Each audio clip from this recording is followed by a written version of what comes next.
Audiolivro. Uma casa no interior.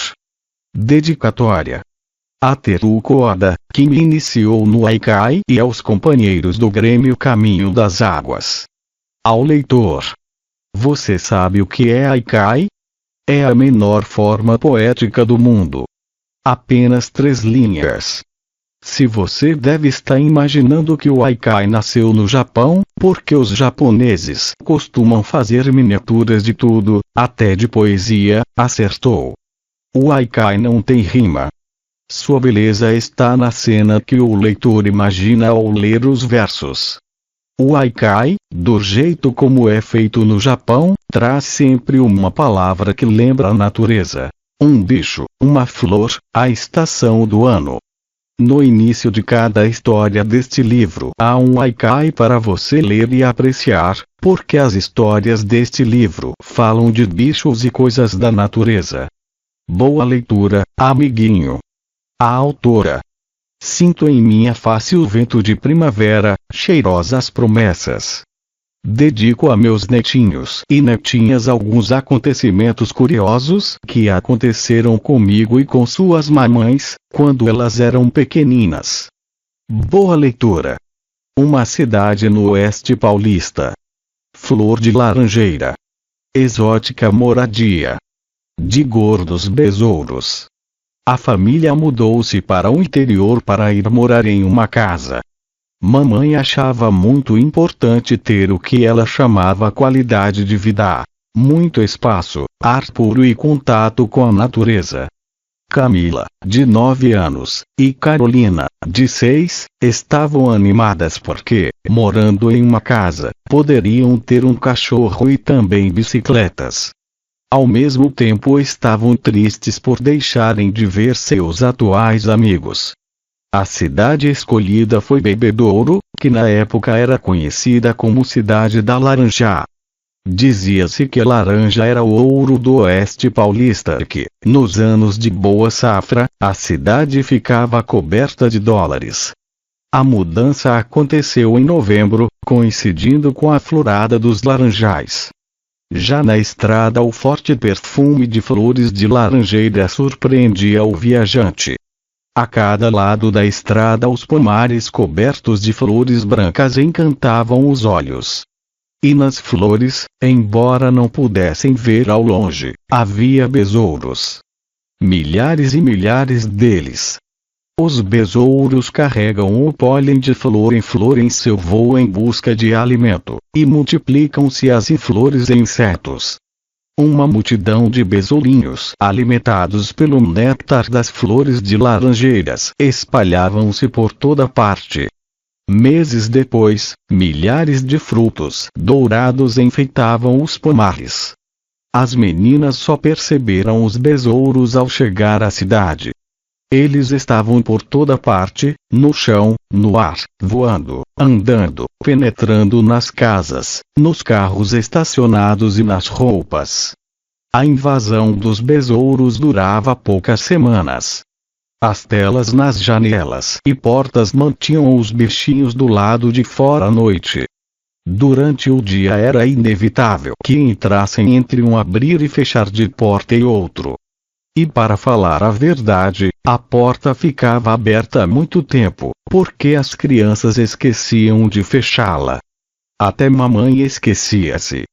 Depois do almoço e à tardezinha, mamãe varria cuidadosamente a casa, enchendo pás e pás de besouros. As meninas ajudavam a procurar aqueles escondidos nos mais estreitos cantinhos, principalmente Camila, que tinha muito medo de que algum lhe entrasse orelhas adentro enquanto dormia. Camila declarou: "O nome desta cidade está errado. O nome certo é Bebedouro. Sentinelas na noite.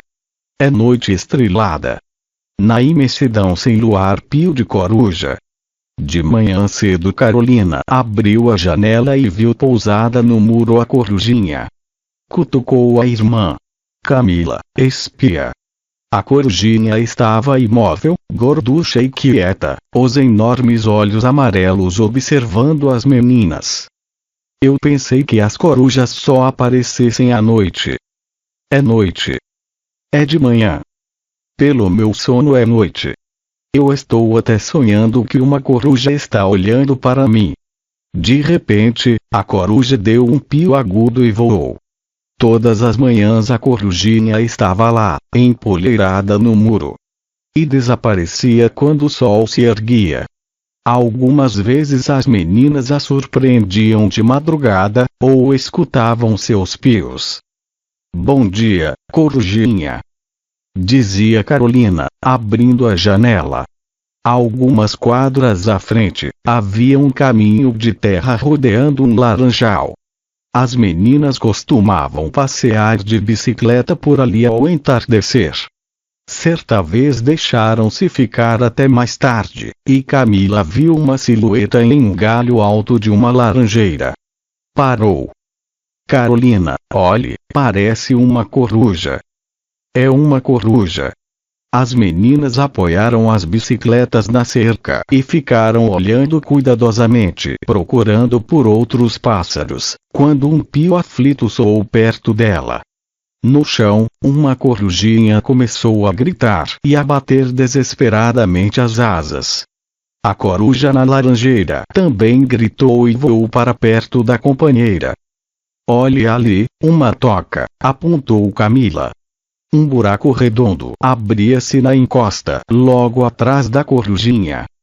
Vamos, Carolina, nós assustamos os bichinhos.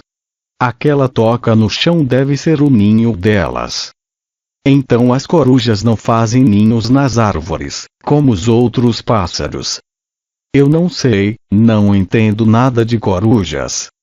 Se as corujas não gostam de sol, isto faz sentido. Dentro da terra é escurinho. As meninas muitas vezes viram o casal de corujas no mesmo local, o macho na árvore, a fêmea no chão junto à cerca, perto da toca. No entanto, elas não se aproximavam para não assustar as avezinhas. Quando o verão chegou, as corujas se foram. Laica. Crianças e cães. Sons alegres pela casa. Início das férias. As crianças queriam um cachorro. De que adianta morar em uma casa com quintal se não se tem um cachorro? Mamãe suspirou. Pensou em seus canteiros de flores, na pequena horta, imaginando a terra cavocada e as plantas destruídas. Depois olhou os maracujás que pendiam dos beirais da varanda, os chuchos que se alastravam pelo muro. Resolveu isolar os tomates e os temperos em cantoneiras altas e concordou. Foram à casa de um criador, que um treinador amigo indicara.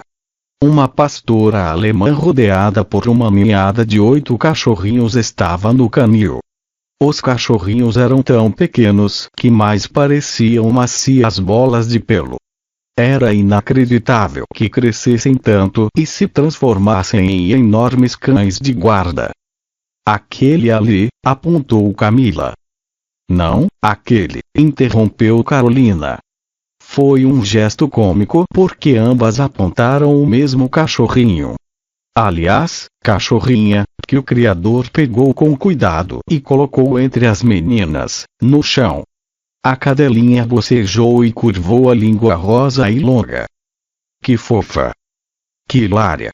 E ao mesmo tempo, queremos essa, mamãe. Assim, a cadelinha seguiu entre as duas, no banco de trás do carro. Houve uma parada obrigatória na loja de animais para comprar ração, biscoitos de cachorro e uma casinha provisória, de pano, para ficar próxima à porta da cozinha, na área de serviço. Mais tarde mamãe compraria uma daquelas bonitas casas de madeira para ficar no quintal. E o nome? Lili. Mimi. Negrinha. Fofinha. Branca.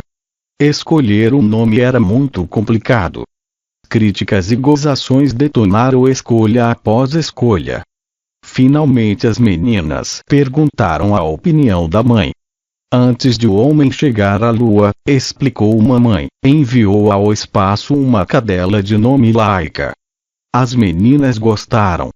O nome de cadelinha ficou sendo Laica. Laika era alegre e amiga. Gostava de roubar as cenouras em rama e de caçar os passarinhos que se aventuravam pelo quintal. Passear com ela significava correr ou ser arrastada ao redor do quarteirão. Mamãe pagava o treinador para exercitá-la todos os finais de tarde. Ele ensinou-lhe alguns truques. Ela também aprendeu a defender a família de estranhos na rua. O treino era interessante. O treinador trazia um parceiro, que passava por um desconhecido, fingia ser um ladrão e simulava ataques e roubos. Por dentro da roupa o rapaz usava protetores acolchoados, para que as mordidas dos cachorros não o machucassem. No entanto, mamãe não deixou que o treinador usasse revólver no treinamento de Laika e justificou. Pode ser perigoso e é totalmente desnecessário. Afinal, Laika não está procurando contrabandistas, é só uma cadelinha de família. Nós a queremos para brincar. Mamãe tinha razão. Tal treinamento era desnecessário. Quando Laika espiava por cima do muro, todas as pessoas mudavam de calçada. Um portão gradeado de ferro separava a entrada da garagem do corredor, que dava acesso ao quintal. O portão ficava aberto e podiam ouvir como Laika corria ao redor da casa para exercitar-se. Parecia que ela não dormia à noite. Já durante o dia, o portão ficava fechado e Laika dormia ou brincava com as meninas dentro de casa, escondida dos olhares dos vizinhos. Laika era uma cadelinha meiga, de porte imponente e coração amigo. Ruídos no telhado. Confundo em meu sonho os sons das casas antigas. De hoje, de ontem. Certa noite ouviram uma barulhada no telhado. Mamãe acendeu logo as luzes de fora, correram para o corredor, não viram ninguém nos muros nem sobre as telhas. Além disso, Laika estava tranquila. Madrugada alta, o barulho voltou acompanhado de fortes miados. Gatos brigando ou namorando no forro. Reclamou mamãe, não alimentem os gatos, assim eles irão embora. Não havia o que fazer a respeito, a não ser evitar água ou comida ao alcance dos bichos. Veneno era coisa que nem passou pela ideia da família. Alguns dias depois os ruídos desapareceram, porém semanas mais tarde escutaram vagidos fracos de tempos em tempos. Gatinhos. A mãe estava contrariada, a gata deve ter dado cria aí em cima. Uma gata muito prudente, pois nunca conseguiam vê-la. Certa manhã de domingo, arrumando a mesa do almoço no quintal para um churrasco, Camila olhou para cima e gritou: "Que gracinha!" Todos olharam. Uma gata branca e magra saía do telhado para a cobertura da garagem. Atrás dela, 5 gatinhos, branquinhos e fofos, a seguiam em passos inseguros. Os animaizinhos ficaram ao sol por algum tempo. No quintal, Camila nem respirava, os talheres suspensos em suas mãos. Mamãe segurava a travessa da salada sem mover um dedo, e Carolina ficou bem quietinha agarrada em sua cintura. A gata prosseguiu pelo muro inclinado até o portão, de onde pulou para o jardim do vizinho com a filharada, todos livres e belos. Enfeites de jardim. Orvalho da noite. Nas pétalas das camélias. O sol vira estrelas. As meninas visitaram a fazenda de Zaccarelli, padrinho de uma colega de escola, para ver o enorme jequitibá, árvore em extinção no país, única na região, a árvore mais alta da fazenda e orgulhosamente exibida para os visitantes. Ora, na fazenda havia um lago para uso do gado, e, no lago, girinos. Zaccarelli deixou que as crianças pescassem no lago com latinhas de goiabada. Faziam alguns furos no fundo das latas, amarravam barbantes nos 4 lados, unidos em cima por um nó forte. abaixando a lata na água, puxando depressa. Assim que algum girino passasse por cima, puderam pegar vários, que colocaram em um vidro limpo com água. Zaccarelli permitiu que levassem alguns e explicou como deveriam fazer para tratar deles até virarem sapinhos. Mamãe arrumou areia, pedras e plantas para que criassem os girinos em um aquário. A cada dia havia uma novidade. Uma patinha aparecia aqui, a cauda encolhia, ao fim tinham 5 sapinhos bem pequeninos, que saltavam no jardim, ao redor de uma piscina artificial, uma bacia velha cheia de água, enterrada entre pedras. Comida para eles não faltava. No jardim havia formigas, joaninhas, borboletas, besouros e moscas. Os sapinhos em miniatura viraram sapões adultos e verrugosos. Em meio aos cogumelos coloridos de plástico que mamãe espalhara aqui e ali de enfeite, pareciam personagens de um conto infantil. Certo dia uma visita despedia-se à porta e falou para mamãe: "Bonito seu jardim. E o sapo até parece de verdade." Mamãe ficou quieta e escondeu um sorriso, mas Camila não se conteve. "É de verdade." E Carolina cutucou como uma folha o bichinho, que pulou. E a visita? Saiu correndo.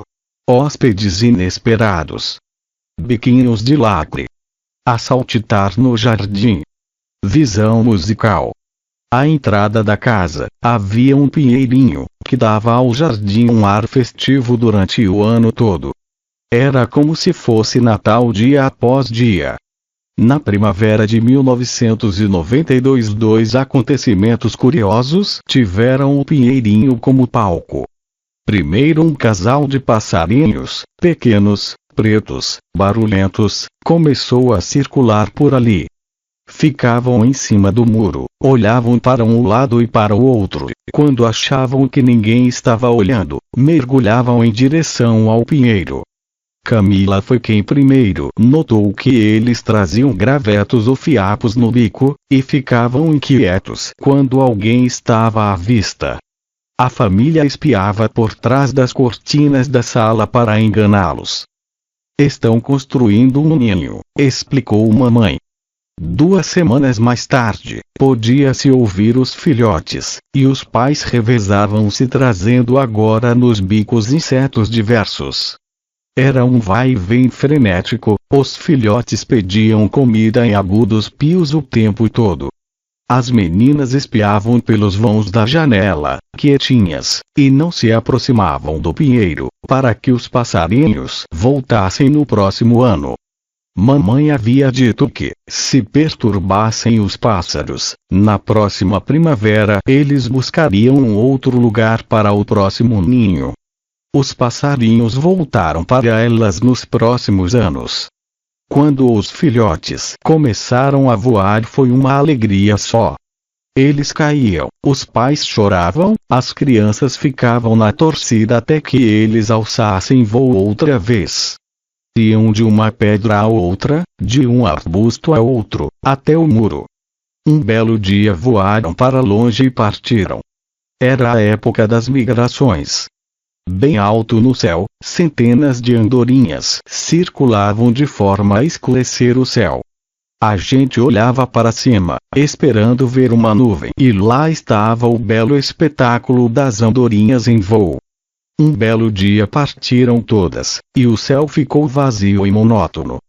O jardim ficou silencioso e calmo por pouco tempo, porém. Certa manhã, Carolina ouviu um zumbido e viu 3 abelhinhas circulando o topo do pinheiro. Durante toda a tarde apareceram abelhas, até que não se podia mais enxergar o tronco. À noite, mamãe abaixou os vidros de todas as janelas e colocou panos apertados nos vãos das portas. Na manhã seguinte não se ouviam zumbidos no ar, contudo o pinheiro estava repleto de abelhas, coladas corpo a corpo. Em dado instante uma voou, depois outra e outra, todo o enxame se desenhou no ar, fez uma espiral ascendente e partiu, não se sabe para onde, e foi um mistério terem parado e adormecido ali por apenas uma noite. O acontecimento realmente perigoso mamão escondeu das meninas. Foi pura sorte mamãe ter se levantado mais cedo. A madrugada ia alta, e a parte superior das janelas da cozinha estavam abertas. As paredes da copa estavam pretas, de insetos compridos negros. Mamãe ficou paralisada de terror, olhando para eles. Eram vespas. Estavam imóveis, e mamãe fechou a porta, planejando a defesa. Voltou enrolada em um lençol, os cabelos envoltos em uma grossa toalha. Amarrou os jornais fortemente torcidos em um cabo de vassoura e acendeu fogo nessa tocha improvisada. Abriu a porta e os insetos, fugindo do fogo, voaram para fora. Mamãe procurou por todos os cantos até que não houvesse mais nenhuma vespa à vista, trancou todas as frestas de portas e janelas, fez o lanche das meninas e chamou-as para comer, sem mencionar o incidente. Mais tarde telefonou para os bombeiros. Depois do almoço, alguns homens vieram inspecionar a casa e localizaram o enxame debaixo de uma calha, próximo à caixa d'água. Os bombeiros retornaram à noite, hora em que o enxame se recolhe, adormece e está menos agressivo. As meninas observaram enquanto eles subiam ao telhado, com luvas grossas e máscaras especiais, carregando uma lanterna e um enorme saco plástico. Os homens pegaram o enxame todo, queimaram o local onde estava fixada a casa das vespas, e desceram do telhado. Missão cumprida e ninguém picado. Vão matar os bichos? Perguntou Carolina ao bombeiro. Explicou que iam soltar o enxame no mato, em um local bem longe da cidade, pois não eram vespas venenosas. Ah, bom, Carolina não gostaria de que nada acontecesse aos insetos. Eles não são maus, explicou mamãe, mas ficam por aí, podem enrolar-se nos cabelos, a gente pode pôr a mão em cima de algum pousado por aí e então eles picam, e é muito doloroso. Somente anos mais tarde mamãe contou para as meninas sobre o susto que levara naquela madrugada, e como limpar a cozinha. Você foi muito corajosa, mãe, como conseguiu? Perguntaram então as filhas. Eu não sei. Acho que quando uma coisa precisa ser feita, bem, a gente faz, de alguma maneira. A gente sempre encontra uma resposta, quando precisa de uma.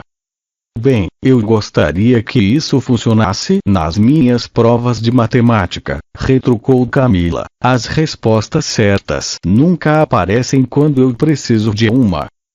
Talvez você precise de um estímulo mais forte.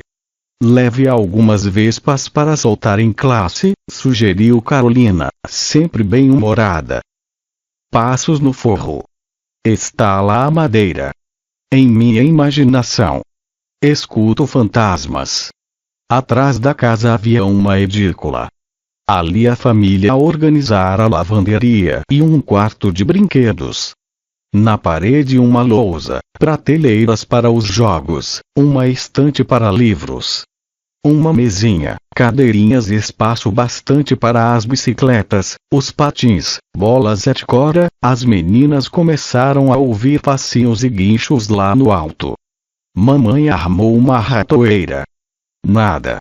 3 dias depois, sem que estivessem procurando, encontraram a rata com 2 filhotinhos em um ninho próximo ao cano da calha. Os filhotes, de enormes orelhas, eram menores que a maior falange do polegar de Camila. Parece a Minnie, com Chiquinho e Francisquinho, suspirou Carolina. Bem, eu não tenho coragem de matar estas coisinhas tão lindas, confessou mamãe, distraidamente oferecendo migalhas de pão aos bichinhos. É como se estivéssemos matando o Mickey Mouse. Rato da doença, gritou Carolina, não podem ficar aqui.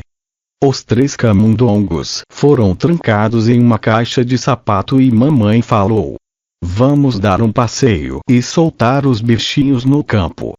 Saíram as 3 de carro, entraram por uma estrada de terra até uma curva do rio Turvo. Aí retiraram o carro da estrada e estacionaram à sombra de uma grande paineira. Aqui eles terão água e comida e estão bem longe de casas e plantações. Camila encostou a caixa em uma pedra e abriu a tampa com cuidado. A rata espichou o focinho para fora, os bigodinhos tremendo, cheirou a grama e aventurou-se a pisar na terra. Os filhotinhos a seguiram, desengonçados. "Ah, que olhos tão expressivos! São tão bonitinhos!" comentaram as crianças. Mamão disse que ali eles estariam seguros e também não fariam mal a ninguém. E foram-se embora, felizes por estarem respeitando a vida e o equilíbrio da natureza. Um susto. Círculo de fogo. Iluminando o horizonte. Tarde de verão. O estio prolongava-se. Há 7 meses não chovia e a secura do ar ardia e queimava os tomateiros na horta. Mamãe estava chateada porque até a grama retorcia-se, seca, apesar das 2 abundantes regas diárias. Era tão bom colher os tomates pela manhã e comê-los na pizza noturna, saborear os maracujás colhidos no pé, mas, com aquele tempo, só as melancias e as mandiocas iam bem, e mamãe não tinha nenhuma das 2 no quintal. Mamãe trazia as melancias da feira no carro, rolava-as da área pelo chão da casa adentro, lavava-as bem, cortava-as ao meio antes de colocá-las para gelar. Elas ocupavam muito espaço na geladeira e seu sabor era doce, bom. Foi em uma dessas tardes quentes que aconteceu o mais estranho fenômeno, algo de que nunca haviam ouvido. Lá pelas 5 da tarde, mamãe voltava da padaria com Carolina. Camila ficara em casa, embalando-se na rede, pendurada lá fora no fundo do quintal. O céu estava muito claro, de um azul translúcido, sem sequer um fiapinho de nuvem em nenhum cantinho. O ar, parado. Não se ouvia um passarinho cantando, não se avistava um inseto voando. Mamãe e Carolina estavam olhando a casa, prestes a atravessar a rua, quando viram uma luz branca concentrar-se e explodir no espaço acima do telhado. Na explosão formou-se uma bola de fogo que iluminou tudo ao redor com seus raios alaranjados e vermelhos, antes de desaparecer completamente. Ondas de pressão empurraram mamãe e Carolina para trás. Camila, no quintal, caiu da rede e que pensou que a casa havia sido atingida por um raio. Os vizinhos correram a espiar o que acontecera, mas já não havia nada mais para ser visto. Sorte não haver nenhum utensílio doméstico funcionando naquela hora. A vizinha, que estava na cozinha no momento da explosão, utilizando a liquidificador, foi jogada para trás e teve a mão queimada. Ela perdeu na hora tudo o que estava ligado: o liquidificador, o ventilador, a televisão e o videocassete, porém ficou satisfeita por ter morrido com o choque, nem ter a casa incendiada, já que os fios dos aparelhos ficaram todos torrados. O céu continuou límpido e ninguém soube explicar o que era aquela estranha bola de fogo. Peixes. Chove, chove, chove, belo quadro impressionista. Escorre no vidro. No oeste paulista o calor é intenso e o tempo seco chega a durar 8 meses. As chuvas acontecem de novembro a março, e que chuvas! Olhando o horizonte, pode-se vê-la caindo, lá longe, parada no ar ou movendo-se pela planície. Como é estranho ver a chuva! Não se cansava de repetir a mãe. Durante toda a juventude, mamãe morara no litoral, entre as montanhas e o mar. Lá, as nuvens vêm do oceano, batem no paredão da serra e desaguam. A chuva da planície é diferente. Quando não há vento, pode-se vê-la geometricamente desenhada no espaço. As chuvas de verão caíam fortes durante a madrugada e algumas vezes ao final da tarde. As águas desciam ladeira abaixo como uma corredeira, inundando calçadas, jardins e levando de roldão o que quer que encontrassem em seu caminho. Caixas de papelão e sacos plásticos passavam boiando rápido rua abaixo. Depois a chuvarada parava de repente, e, por entre os grossos pingos que caíam dos beirais do telhado, um sol intenso rasgava as nuvens e enxugava os céus. Ora, foi justamente em um destes momentos que o sol reclamava seus direitos à dona Chuva, que os 3 meninos subiram a ladeira com um peixe vivo nas mãos, aos gritos. Eu nunca vi chover peixe, meu. Segura forte, ele pula. Será que dá para comer? Claro! É nosso jantar. Carolina e Camila correram para fora. Mamãe, está chovendo peixe. As 2 meninas se debruçaram sobre o portão, olhando curiosas para os meninos. Onde vocês pegaram este peixe? Ele vinha subindo a rua. Você quer dizer descendo? Não, eu disse subindo. Apoiado nas barbatanas como se fossem patas. O vizinho saíra para limpar a calçada das folhas e caixas acumuladas contra a sua árvore e também veio espiar o peixe. Era um peixe branco, de barbatanas amarelas, aí de uns 40 centímetros, gordo e apetitoso. Os meninos colocaram o peixe em uma sacola plástica que vinha boiando calçada abaixo e se foram. Meninas, saiam do molhado. Mamãe veio de galocha e guarda-chuva até a calçada. Nisto, o vizinho correu, agachou-se e levantou algo do chão. Outro grande peixe. Um peixe subindo a rua. Que coisa incrível! Não é que os meninos tinham razão. Esse é mesmo um peixe que anda. Só ouvi falar de peixes que andam, na África, comentou mamãe. É mesmo um peixe africano, explicou a moça que saiu da casa grande da esquina. Era uma moça alta, calada, órfã de pais, que morava sozinha na grande mansão com um enorme cachorro negro chamado Átila. Meu primo trouxe alguns para mim no mês passado e eu estava criando em meu quintal. Com esta chuvarada o tanque transbordou, a piscina transbordou, o quintal todo inundou e meus peixes fugiram. Eles andam. Na África, mudam-se de um lago para outro caminhando com suas fortes barbatanas, e resistem horas sem água. O vizinho fez menção de devolver o peixe.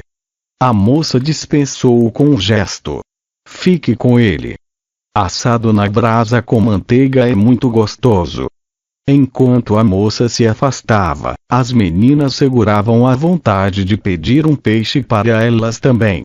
O vizinho agradeceu em voz alta e comentou em voz baixa.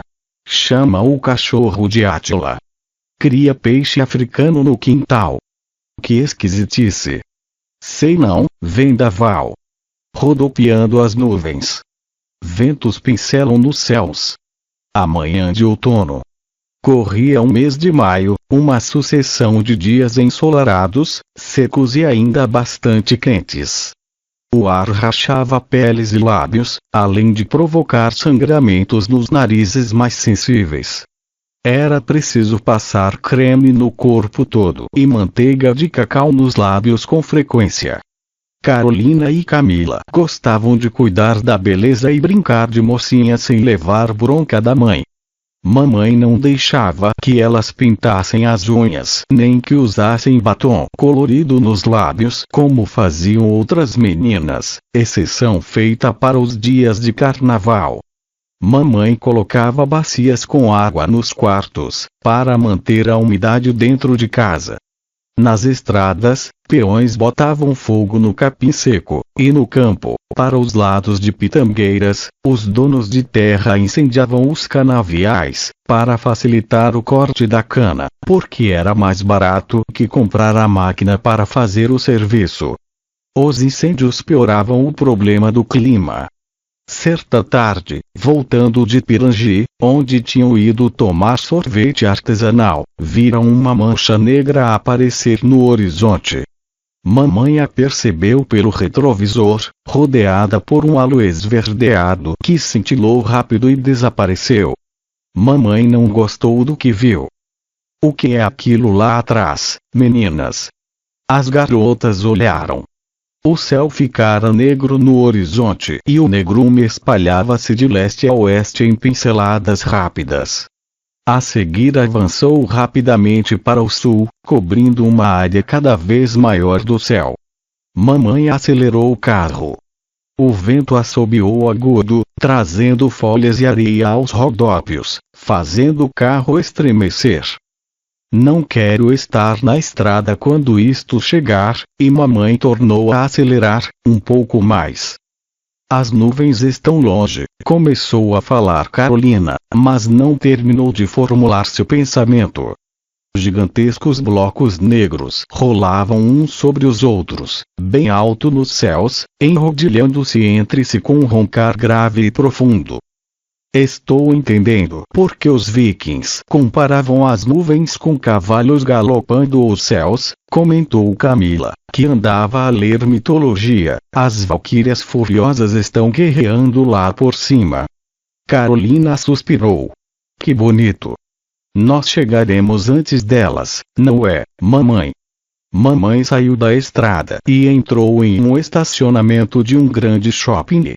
Ainda estavam longe de casa, embora esta fosse uma das entradas para a cidade. As árvores do estacionamento dançavam, flexíveis, um bailado selvagem de círculos e espirais. O carro, embora brecado, estremecia. O céu agora estava todo preto e os rolos de nuvens lançavam-se para o sul furiosamente, sem que nenhuma gota caísse ao solo. Através dos vidros fechados podiam adivinhar folhas, gravetos e poeira rodopiando. Que é isso, mamãe? É a tempestade. Que bom que conseguimos sair a tempo da estrada, respondeu mamãe, mas em silêncio ela pensava é um tornado. 20 minutos depois o céu clareou e era estranho ver o azul se estendendo como um lençol vindo do norte enquanto o negror, o vento, a sujeira, desapareciam em direção ao sul. O silêncio doía nos ouvidos. Era pelo silêncio que as meninas agora lembravam o assobio assustador do vento. Como é possível, mãe? Aquela tempestade passou por nós tão alto que nenhuma gota caiu do céu. E esta secura. A garganta até dói para engolir. Bem, eu não quero estar debaixo daquela nuvem quando ela resolver chover, e mamãe sorriu, aliviada, tenho água aí, atrás, no isopor dos piqueniques. Aquela noite elas souberam onde a tempestade tocou a terra. Foi em Ribeirão Preto, onde ventos de 200 km por hora derrubaram portões, cartazes e pontes. As águas fizeram o rio transbordar e 2/3 da cidade sofreu toda sorte de prejuízos. Que clima estranho! Comentou Camila. Os jornalistas disseram que isto nunca aconteceu antes nesta região. Ciclone em Itaiúva. Com tal calorão. Um sono cansado vem, cansado, no dia seguinte ao vendaval. Fátima, a faxineira, que morava em Itaiúva, cidade pequena no caminho entre Bebedouro e Ribeirão Preto, veio pedir ajuda para a mamãe e contou uma estranha história. Uma mancha verde esmeralda, límpida, cristalina, derramava-se delgada no poente. O céu restante todo azul imaculado, o ar parado, abafado, sufocante da estiagem brava. Fantástico. Fantasmagórico. Fátima nunca vira um céu como aquele. Sentiu o coração apertado, e embora fosse dia de pagamento, ela não parou na quitanda, nem na padaria. Para casa. Uma sensação de urgência a impelia a correr, enquanto outros imobilizavam-se, nariz para o alto, a admirar o curioso fenômeno. Súbito o céu fez-se negro e a tempestade surgiu do nada, furiosa e bela, a estrugir, a ribombar, a crepitar elétrica em formidáveis estrondos e clarões diluvianos. Entrando em casa, Fátima teve o justo tempo de gritar pelas filhas, que saíram do quarto onde estavam a estudar, para abraçá-la. Um tremor de rachar pedras abalou a casa e lá estavam as três, completamente encharcadas, expostas à fúria incontrolável dos elementos, a olhar os campos onde antes houvera uma parede. Telhas, tijolos, camas, armários, tudo o vento impiedoso carregara em sua veloz, alucinada, devastadora, louca trajetória. Em frente houvera outra casa, uma porteira, árvores, nada, somente um rastro nu e sinuoso. Tudo cessou de repente. O céu cintilava azul e claro, o ar retomava a imobilidade de antes, o silêncio até doía e a noite surgia de manso no horizonte, pincelando com toques escuros o contorno das colinas. E agora, mãe, como é que vai ser?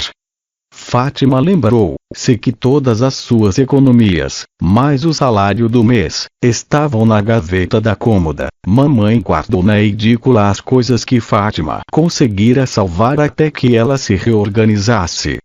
Ela ficou dormindo com vizinhos, que se juntaram em mutirão para financiar algum material e consertar as paredes caídas de sua casa. Em tempos de necessidade, a solidariedade. Árvores. No alto da paineira. Escola Rósio Enxoval. Mamãe João de Barro. O melhor de se morar no interior são as árvores, na opinião de Carolina, que vivia como uma macaquinha empoleirada em tudo que era tronco a seu alcance. No quintal da casa havia uma acácia, que cobria o solo de folhinhas o ano todo e de flores amarelas na primavera. Carolina passava horas em seus galhos, conversando com a filha da vizinha, que também se chamava Carolina, e que passava horas trepada em sua goiabeira. No tronco da acácia penduravam uma das pontas da rede, quando queriam embalar-se à sombra. Ali embaixo era um local fresquinho para desenhar, brincar de casinha ou fazer bolinhas de sabão. Na cidade e nos arredores havia árvores memoráveis. Na praça em frente à feira de cítricos de Bebedouro, espaço que funcionava como um clube de esportes, embora tivesse sido criado para um pavilhão de exposições, havia 4 seculares mangueiras. De seus galhos cipós grossos lançavam-se ao solo como franjas de cortinas. Os imensos troncos sustentavam copas de 10 metros de diâmetro, carregadinhas sempre ou de frutos ou de passarinhos ou de crianças, conforme o horário e a estação. Na praça da igreja matriz imperava o tamarindeiro, a árvore mais antiga da cidade, segundo o historiador local. Quando chegaram a Bebedouro, mamãe passou uma tarde catando os tamarindos recém-caídos, com a ajuda das meninas, que tentavam em vão escalar o tronco íngreme. A pasta de tamarindo é ácida e seu suco não agradou ao paladar das crianças. No tronco da árvore, muitos corações e nomes gravados, tradição de namorados antigos. O povo contava que um dos prefeitos quisera cortar o tamarindeiro, mas a população deu as mãos e fez roda em torno da árvore, não deixando que os bombeiros chegassem perto, sacudindo cartazes com dizeres semelhantes a derrube as suas próprias árvores para fazer o seu churrasco, até o prefeito desistir. O poeta da terra, Oswaldo Chiavon, escrevera uma poesia muito bonita, que mamãe procurou na biblioteca local para ler para as meninas, sobre o tamarindeiro. As árvores preferidas da família eram as 2 paineiras. Havia uma na estrada para Taiúva, solitária em meio aos campos de pastagens. De abril a junho cobria-se de flores e refrescava os olhos do viajante. Era ainda mais bonita por surgir inteira depois de uma curva fechada do caminho, causando impacto. A que deixou melhores lembranças foi a paineira de Batatais, às margens da cachoeira, palco dos piqueniques familiares. Ora verde, ora rosa, ora branca, cobria as crianças com sua sombra, suas flores ou sua paina macia, no decorrer do ano. Quando iam a Batatais saíam cedo, com trajes de banho debaixo dos vestidos. Mamãe nunca entrava na cachoeira, pois não gostava da água fria, mas deitava-se na grama para tomar sol. Em um isopor levavam água, sanduíches e frutas. Levavam também um saquinho para colocar o lixo, deixando o lugar sempre tão limpo quanto o encontravam. Levavam peteca, bola, corda de pular e divertiam-se a valer. Geralmente convidavam uma ou duas amigas, e o passeio ficava ainda mais divertido. Na volta, passavam na famosa praça onde os arbustos eram podados em forma de bichinhos e letras, visitavam a igreja para rever os quadros de Portinari lá expostos e vez por outra iam a um restaurante ou à Casa da Cultura, quando havia exposições ou quando alguém da família aparecia para conhecer a região. A paineira de Batatais ficou no álbum de fotografias, mas todas as outras belas árvores permaneceram na memória e nos corações da família como amigas solidárias e silenciosas. Os presentes da noite. As sombras na lua. Minha avó contando histórias que encantam a noite. Dormir no interior é ser acalentado pela natureza. Quando se preparavam para deitar-se em sua primeira noite no interior, mamãe, movida pela força do hábito, falou sem raciocinar, o que não era próprio dela. Que delícia, meninas, dormir com todo esse silêncio. Camila olhou para Carolina e então falaram ao mesmo tempo. Que silêncio, mãe, está a maior barulheira. As noites nunca são silenciosas.